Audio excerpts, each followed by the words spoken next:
नमस्कार दोस्तों, the story house channel में आपका स्वागत है, जहां कहानियां सिर्फ सुनी नहीं जाती बल्कि गहराई से महसूस की जाती हैं। आज की कहानी बहुत रोचक और बहुमूल्य शिक्षाओं से भरी हुई है, इसलिए अंत तक हमारे साथ बने रहिए। एक बार की बात है, एक शहर में शंभू नाम का एक ब्राह्मण रहता था और उसकी पत्नी का नाम शोभा था। वे बहुत गरीब परिवार में पैदा हुए थे, लेकिन वे दोनों बुद्धिमान और मेहनती थे।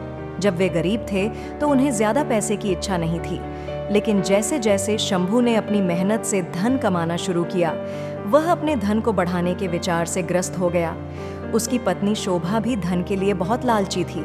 आप जानते हैं, धन की इच्छा एक ऐसी चीज है जो धन बढ़ने के साथ बढ़ती है, और यह लालच ही पाप को जन्म देता है। इसलिए लालच को पाप का गुरु कहा जाता है। हमारे पास इस विषय पर एक और वीडियो है जिसका लिंक डिस्क्रिप्शन में है, इसलिए उसे जरूर देखें। अब शंभू ने सोचा, काश मैं कोई ऐसी तकनीक, कोई ऐसा तरीका खोज पाता जिससे कुछ ही दिनों में मेरा धन 1000 गुना बढ़ जाए। पहले वह धन को क्षणभंगुर और महत्वहीन समझता था और कहता था, धन का क्या मूल्य है, यह तो आता है और चला जाता है। कभी वह भगवान में बहुत समर्पित था, लेकिन समय के साथ लोभ की ज्वाला ने उसके सारे सद्गुणों को जलाकर राख कर दिया।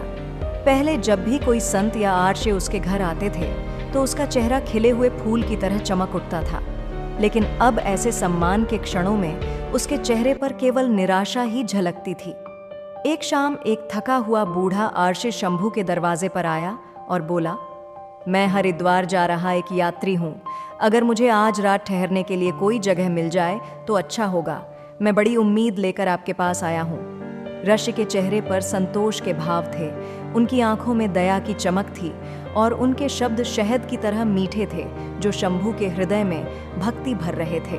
उसने अरश्य को प्रणाम किया और कहा, बेशक महाराज, आपकी सेवा करना मेरा कर्तव्य है। ऋषि ने मुस्कुराते हुए कहा, बेटा, आज संसार में ऐसी भक्ति मिलना कठिन है। ऐसा लगता है जैसे धर्म का सच्चा अर्थ ही खो गया है। यदि हम तुम जैसे संतों की सेवा न करें तो इस जन्म का क्या प्रयोजन है। ऐसा कहकर शंभू ने आर्य को अपने घर आमंत्रित किया।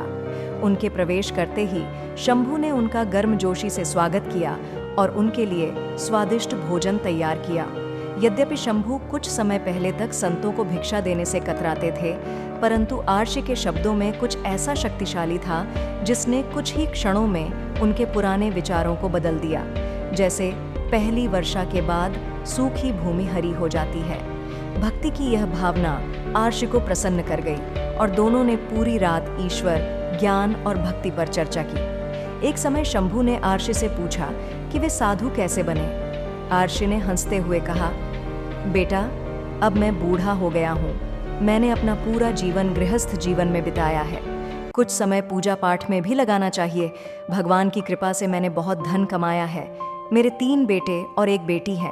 मैंने अपना सारा धन उन्हें दे दिया है और अब तीर्थ यात्रा पर हूँ। थोड़ी देर बाद शंभू ने आर्य से पूछा, क्या आपने सचमुच अपना सारा धन अपने बच्चों को दे दिया है या अपने लिए कुछ रख लिया है? ऋषि ने उत्तर दिया, बेटा, तुम मेरे हाथ में यह छोटी थैली देख रहे हो? मैंने अपनी यात्रा में होने वाले किसी भी खर्च के लिए इसमें 4 सोने के सिक्के रखे हैं। ऋषि को कुछ ही देर में नींद आ गई, लेकिन शंभू को नींद नहीं आई।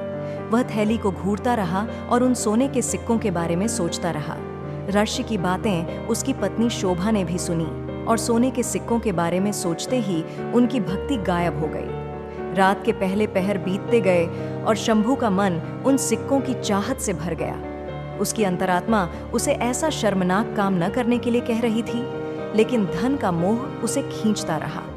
तभी उसकी पत्नी आई और पूछा, क्या तुम भी वही सोच रहे हो जो मैं सोच रही हूँ? शंभू ने परेशान होकर उत्तर दिया, गरीबों की सेवा करना हमारा कर्तव्य है, लेकिन अगर हम उनका धन चुरा लें तो यह पाप होगा। उसकी पत्नी ने उपहास करते हुए कहा, तुम बकवास कर रहे हो। यह आर्य बूढ़ा हो गया है, कौन जाने कि वह और कितना जिएगा। तुम्हें वे सोने के सिक्के ले लेने चाहिए। मेरा मानना है कि भगवान हमारे लिए यही चाहते हैं और इसीलिए उन्होंने इस आर्य को हमारे घर में लाकर यह रहस्य प्रकट किया है। अपनी पत्नी की बातों में आकर शंभू ने सोने के सिक्कों की थैली चुरा ली। हालांकि उसके हाथ डर से कांप रहे थे। उसकी अंतरात्मा ने विरोध किया, लेकिन लालच की मजबूत पकड़ ने उसे चुप करा दिया। शंभू और शोभा ने थैली खोली और सोने के सिक्कों की जगह साधारण लोहे के सिक्के रख दिए। अगली सुबह आर्शी को पता नहीं था कि क्या हुआ था। वह अपनी यात्रा जारी रखने के लिए तैयार हो गया। शंभू और उसकी पत्नी ने विनम्रता के साथ उसे विदा किया। हालांकि शंभू अभी भी घबराया हुआ था। उसे डर था कि कहीं अर्शी को कुछ संदेह न हो जाए। हालांकि ऋषि ने मुस्कुराते हुए और खुशी से बातचीत करते हुए उनके आतिथ्य के लिए उन्हें धन्यवाद दिया।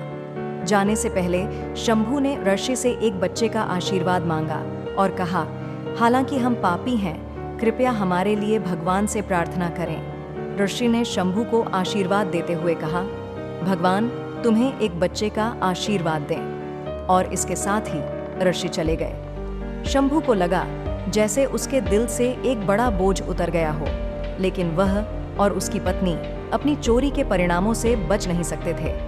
उन्होंने चोरी की थी, उन्होंने उसी व्यक्ति से चोरी की थी जिसने उन्हें आशीर्वाद दिया था। दोस्तों, उसका फल भविष्य के किसी पर्दे में छिपा हुआ उचित अवसर की प्रतीक्षा में था। यह गलत काम किसी दिन अवश्य ही प्रकाश में आएगा। इस बीच जब आर्षि हरिद्वार पहुंचे तो अन्य संतों को देखकर वे प्रसन्न हो गए। आश्रम में रात बिताने के बाद आर्षि ने तीर्थयात्रियों को भोजन कराने के लिए धन दान करने का निर्णय लिया।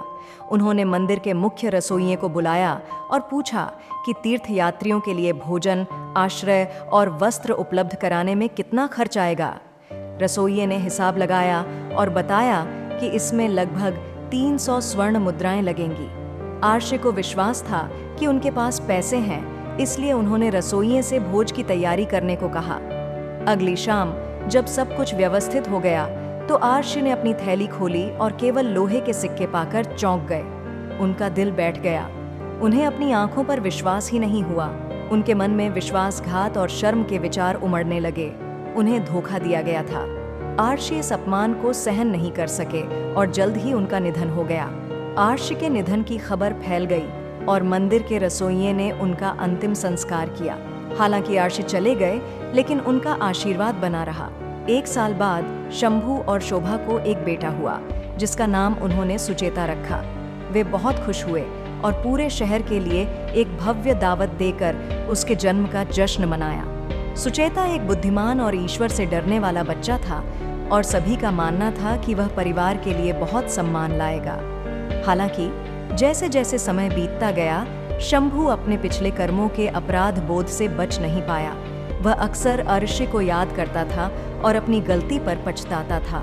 उसने गुप्त रूप से 400 सोने के सिक्के एक संदूक में रखे ताकि किसी दिन अपने पाप के लिए प्रायश्चित करने के लिए उन्हें वापस कर सके।